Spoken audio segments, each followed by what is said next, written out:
कामचोर देवरानी। एक बार की बात है, सुषमा अपने पूरे परिवार के साथ खुशी खुशी मोहन नगर में रहती थी। उसकी 2 बहुएं थी, पल्लवी और शिवानी। एक दिन दोनों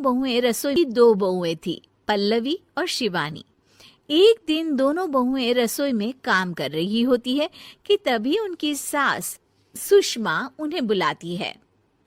अरे बहू, जरा इधर तो आना। शिवानी, जरा जाकर देखना सासू माँ क्या कह रही हैं। दीदी आप ही देख लो ना जाकर, आपको भी तो सुनाई दे रहा है। अरे मैं आटा गूंद रही हूँ ना, तुम चली जाओ। हाँ तो मैं भी तो सब्जी काट रही हूँ ना दीदी। अरे बहू, जल्दी आओ। ओह, ये तो जाएगी नहीं। मैं ही जाकर देखती हूँ कि क्या करना है। पल्लवी सुषमा के कमरे में जाती है। जी मम्मी जी, क्या हुआ? शाम को घर पर कुछ मेहमान आने वाले हैं, तो तुम अच्छा सा खाना बना लेना बहू। ठीक है मम्मी जी, आप बता दीजिए क्या क्या बनाना है और कितने लोग आ रहे हैं। सुनील की मौसी जी और उनका पूरा परिवार आ रहा है। कुल मिलाकर 3 लोग और हमें मिलाकर हुए 9 लोग। तो अभी से ही तैयारी करना शुरू कर दो। और हाँ, घर की सफाई भी कर देना, हाँ, अच्छे से। जी मम्मी जी, सब काम हो जाएगा, आप चिंता मत कीजिए। पल्लवी शिवानी को घर में मेहमान आने वाले हैं इसके बारे में बताती है। क्या 9 लोगों का खाना बनाना होगा, घर की सफाई करनी है? बाप रे, सासू माँ ने तो हमें घर की नौकरानी ही समझ कर रखा है। ऐसा नहीं बोलते शिवानी, हम इस घर की बहू हैं और घर के काम करना हमारा फर्ज है। दीदी तो है ही सासू माँ की चमची, जब देखो सासू माँ। मैं तो इतना सारा काम नहीं करने वाली। शिवानी कपड़े लेकर गमला साफ कर रही होती है और चक्कर आने का नाटक करने लगती है। मेरा सिर चकरा रहा है। तभी वहां पल्लवी और सासू माँ जाते हैं। अरे बहू, क्या हो गया तुम्हें? मम्मी जी, बहुत तेज सर में दर्द हो रहा है। तुम एक काम करो शिवानी, आराम कर लो। नहीं दीदी, घर में मेहमान आने वाले हैं, मुझे आपकी मदद करनी चाहिए। अरे कोई बात नहीं शिवानी, तुम आराम कर लो, मैं सब काम कर लूंगी। ठीक है दीदी, अगर आप इतना कह रही हैं तो आराम कर लेती हूँ। शिवानी आराम से अपने कमरे में मैगजीन पढ़ रही होती है। इसे कहते हैं आराम की जिंदगी। इतना सारा काम। चलो, सारा काम खत्म हो गया, शिवानी को दिखाती हूँ।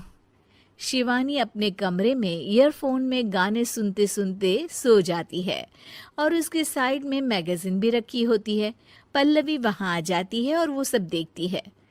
ओहो, तो मतलब सब काम चोरी का बहाना था। अभी बताती हूँ इसको। घर का सारा काम मुझे करना पड़ा और ये महारानी यहाँ मैगजीन पढ़ रही है, गाने सुन रही है।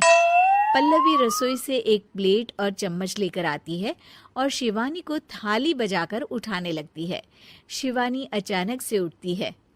उठ गई महारानी, गाने भी सुन लिए, मैगजीन भी पढ़ ली। तुम तो बहुत बड़ी झूठी निकली शिवानी। तुमने सर दर्द का बहाना बनाया ताकि काम करने से बच सको। हाँ, बनाया बहाना, तो क्या करती, इतने सारे काम करती। मुझे कोई शौक नहीं है चापलूसी का। क्या चापलूसी?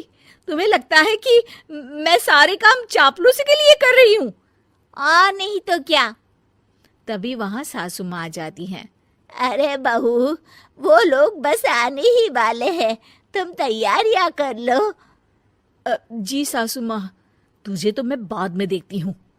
सब खाना खाने बैठते हैं और खाना शुरू करते हैं। तभी सुनील की मौसी बोलती है। वाह भाई वाह, खाना तो बहुत ही अच्छा बना है सुषमा जी।